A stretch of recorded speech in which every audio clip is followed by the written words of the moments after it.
Welcome to Pagan Coffee Talk. I'm Oswin, and I have with me Lord Night. Today, we're going to discuss elementals. Elementals. All right. Yay. I like elementals. You like elementals? Elementals can be fun. Elementals can be fun only when you're a third degree and watching second degrees. That is so wrong. Let's talk about this. All right. Faith, will, imagination, secrecy. Right.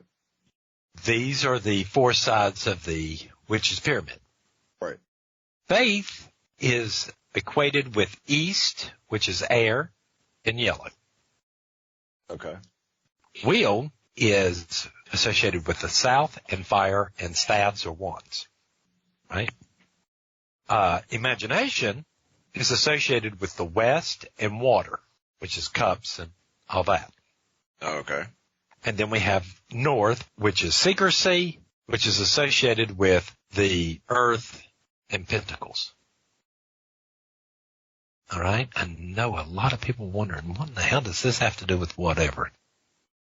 There is also a fifth element, and that fifth element is known as spirit. Right. So let's start with, there's a difference between the elements and the elementals.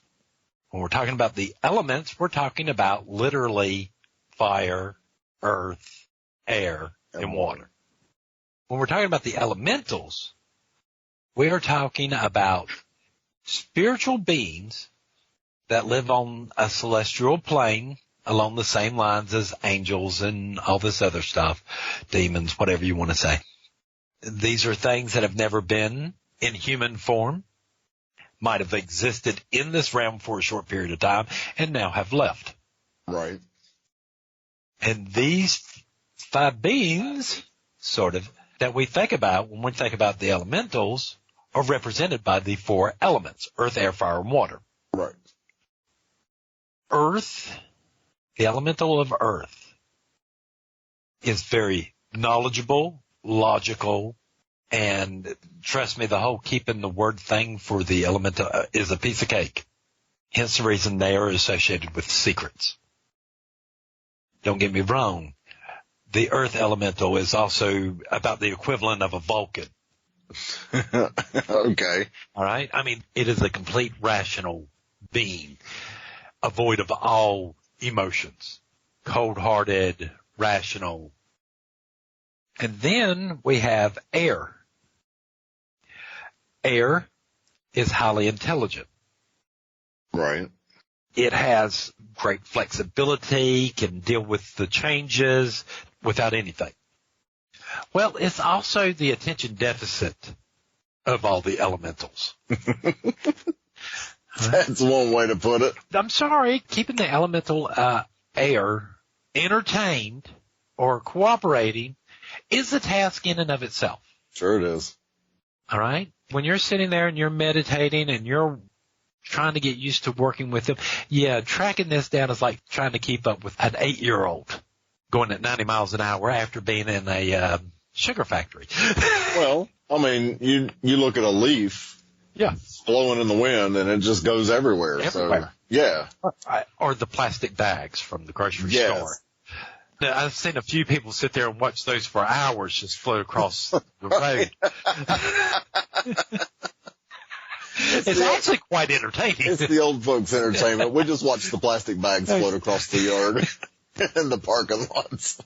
You know, well, for us third degrees, it's not that easy either. So, you know, just saying. Did I talk about why in the world air is associated with faith? No. Because you trust it to be there every time you take a breath. Ah. It might be distracting, it might go off, but it's always there when you need to take a breath. And you do it without thought. Right. That is true faith. Then we have will. Will is associated with fire. The elemental of fire is a raw nerve in a dryer. Ooh, good analogy. All right. It is emotion for emotion's sake. It is the complete opposite of earth. It is completely irrational. It's going to be anger for anger's sake. Yes, through fire we can learn to control emotions and control ourselves, because fire can control itself to a certain extent, but it's always on that edge. And we also associate this with will, which is nothing more than emotions. Right. And your control over your emotions. That way, when we need to be angry, we are angry. When we need to be sad, we are sad. When we need to be loving, we are 100% loving. Then you have water. Good old water. Now, water is associated with wisdom and age. Right. It's also associated with imagination, because there's not a single crevice you can't imagine water not getting into at some point. Right. It's patient, it's diligent, it will sit there and take its own sweet time for as long as it takes. Think about if your basement ever floods. Or think about very persistent. Yes. Or think about how hard it is to change the flow of a river. Right. The downside to water is it is the crotchety old man that has tuna salad every Sunday. Right. It is the crotchety old guy and the crotchety old woman that expects things to be the same way every day. Right. Every morning I get up, I had my tea, my coffee. If anything goes out of whack, my day's ruined. It is that routine part of us. Make sense so far? Absolutely. All right. All right. Now, these, again, what happens when you take these four elements and merge them together into one? You get spirits. Captain Planet, actually. Did you not watch that cartoon? Sorry. No, you're actually right. We get spirit. All right? And here's the problem. Everybody has a hard time understanding what spirit energy is. Or why we talk about the elemental of spirit. Spirit does not actually have something that represents it. No. It is really the elementals in balance with one another, creating this life force energy. Right. And this life force energy literally permeates this whole entire world like it's going out of style. It is in every tree, every blade of grass, every insect, every flea, tick, worm, virus. Literally, if it is alive, it has spirit energy. Right. Just because it has spirit energy does not necessarily mean it has a soul. But spirit energy is life force itself. Right. This is what we use to conduct magic. But to conduct magic, we have to use the lessons from the elementals. We have to have faith in what in the world we're doing. Unquestionable, unshaking faith. We know it will work. Then you have to have the will, the emotional need to create the energy. And then you got to have the imagination to know exactly what in the world you want, to focus that energy to exactly where you need. And then you're going to have secrecy enough to keep your mouth shut so it can do its job. Right. Don't go off blabbing of it. Well, I did this spell. I'm sorry. Everyone on TikTok who cast a spell and videotaped doing it, the spell didn't fucking work because you didn't keep it a secret. Nope. You have to keep it a secret from yourself. Because magic's kind of like having a dog or a cat. You create it, you send it out there in the world, it does what it's got to do. Right. It will eventually return home. And when we're using the witch's pyramid and the elementals in this way, we are creating magic. We are using that life force energy to change reality. Right. All right. Again, something we don't do willy-nilly. But then I see all these people out here talking about the elementals like they're their best friends and all this. I hate to be this way. Elementals are not your best friends. And trust me, if you sat down and merged with them, right, and told them, teach me what you need to teach me, you'll regret it for the rest of your life. Well, to a certain extent. To a certain extent, because I remember when I learned my lesson from the elementals, It was during my preparations for first degree initiation. Yeah. And it was brutal. I mean, it was brutal. And they teach you some harsh truths about yourself. It was very brutal, but I don't regret experiencing that and learning those lessons. Well, I mean, I can tell you right now, Lady Keegan, she learned her lesson. Oh, yeah. From the elementals. I remember getting that phone call, and it was, hey, I got this hang up with fire. Right. Water won't let me work with them. It just keeps on closing the door, and fire keeps on popping up going, hey. Right. I'm here. I'm here. Well, you thought we were done. Right. Our date's not over with. They charge extra. The elementals can be very brutally honest because they don't live on our plane of existence. They don't look at things what we do. They sure don't. Their ethics and morals and way of thinking is completely different than ours. I believe, beyond a shadow of a doubt, that there was an agreement made between humanity and the elementals, and the elementals, to a certain extent, act like soldiers. They follow orders. That makes sense. Right? Hence the reasons, wizards and you can get them to do things. But if you don't do it a specific way and you don't show them the proper respect for each one, they're going to leave. And I'm sorry for all of y'all who do the whole entire 2-page poems for the elementals, they left after the first 5 sentences. Right. They're like, I don't care, whatever, I'm gone. Ain't nobody got time for that. You buttering the wrong side of your bread there. You summon us, we show up, we do our jobs. Right. We leave. Right. You don't need if this. you're going to do it, the elementals are along the lines of, hey, if you're going to take 2 pages just to summon me, I'm leaving. Because that means there's another 2 pages for the next element and all 4 of them I'm going to have to sit here and listen to, and I ain't got time for that. Right. Makes no sense to me.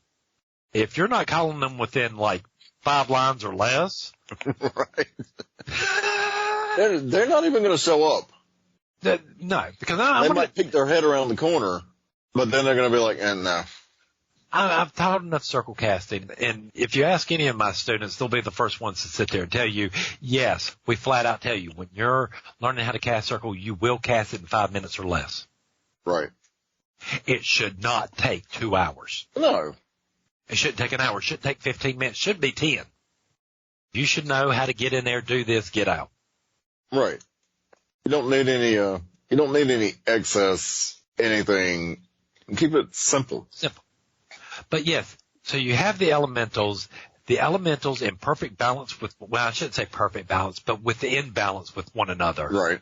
Can create the life force. Right. And the reason I don't think perfect balance is because life energy is kind of messy.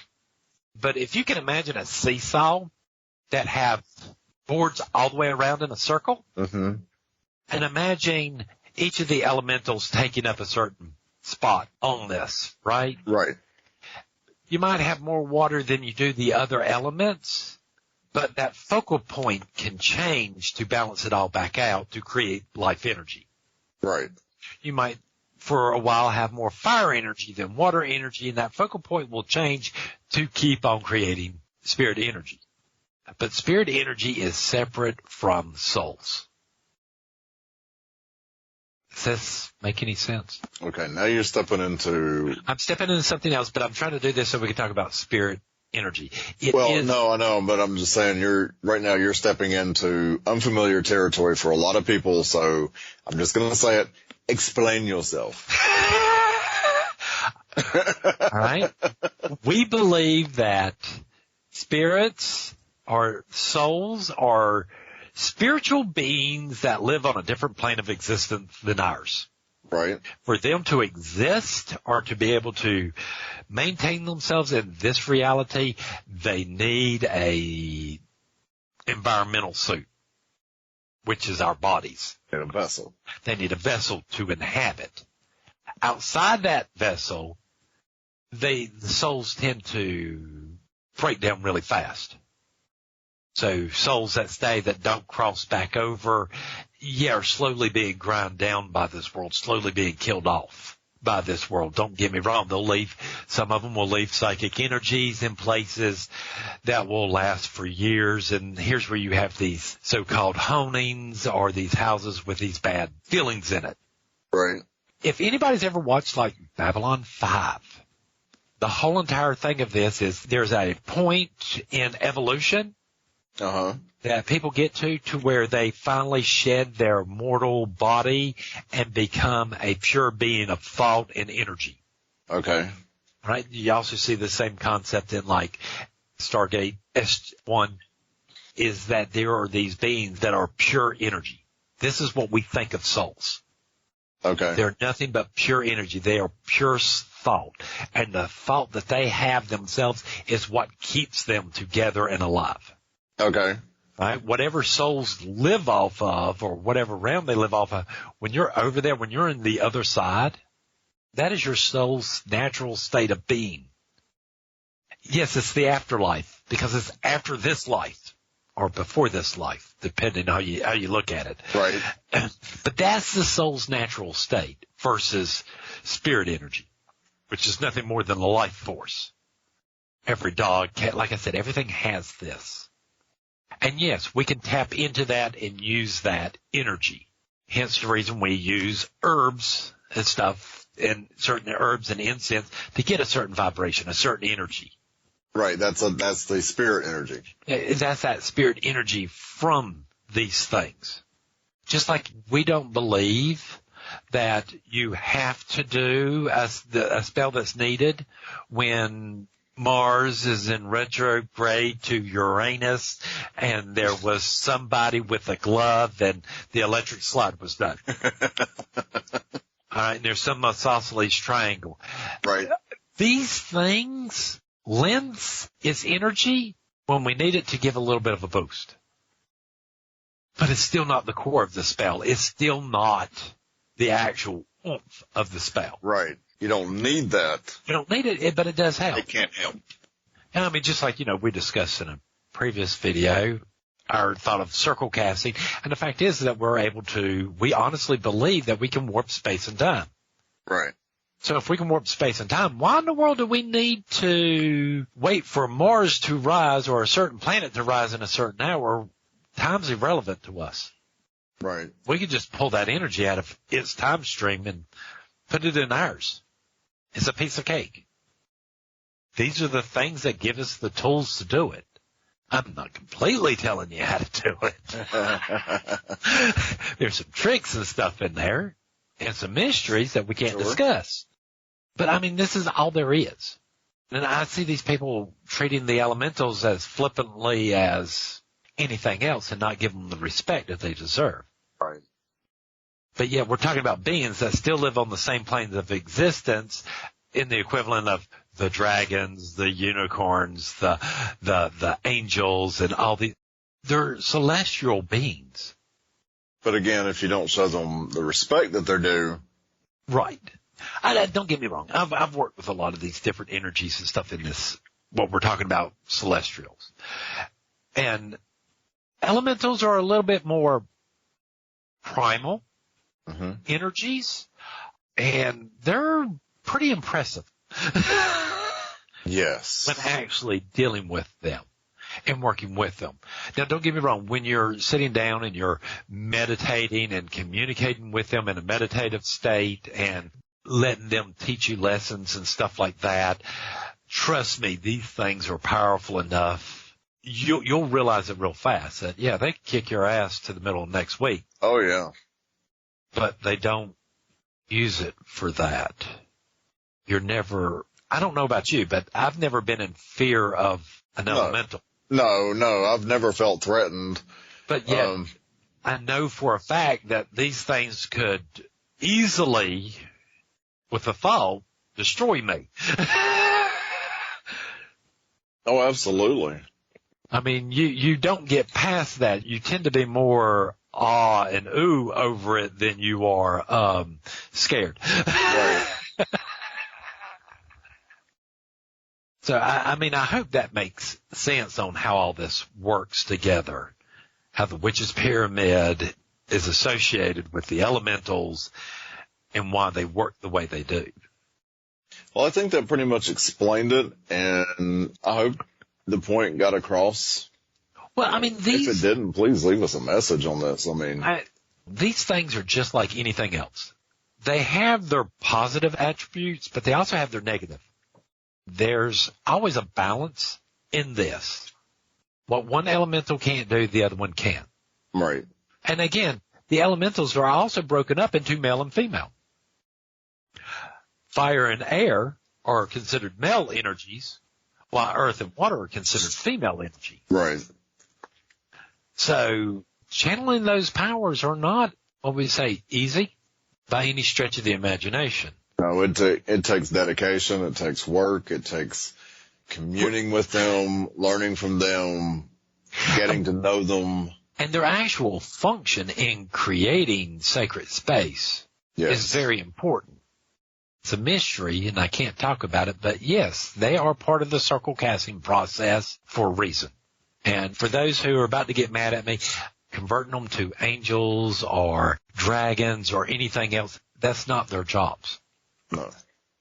That is part of the elemental's jobs. That's part of their responsibility. That seems to be part of that agreement with them, that they are there to help us facilitate this sacred space to commune with the deity. Right.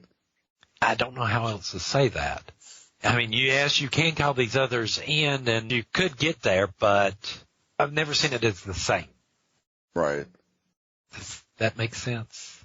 Yeah, I mean, I have personally cast circle with angels, and it's never quite the same.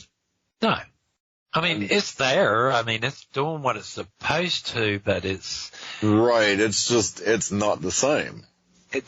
I don't know how to explain that. It's kind of like wearing the wrong size shoes. Right. You can actually wear them. They're only slightly bigger than what you need them to be. Right. Or too small when you can wear them for a little while, but it still don't quite feel right. Right. It is a feeling. I think I'm about out of coffee. All right. All right. I guess we'll see y'all next time. Bye. Thanks for joining us for another thrilling episode of Pagan Coffee Talk. We are on Facebook. We're on Twitter. We are on YouTube. If you want to leave us a comment, fly on over to the YouTube channel. Leave us a comment there. You can drop us a line on Facebook. We're on Messenger. Join us next time. All right. Thanks, y'all. We travel down this trodden path, a maze of stone and mire. Just hold my hand as we pass by a sea of blazing pyres. And so it is the end of our days, so walk with me till morning breaks. And so it is the end of our days, so walk with me till morning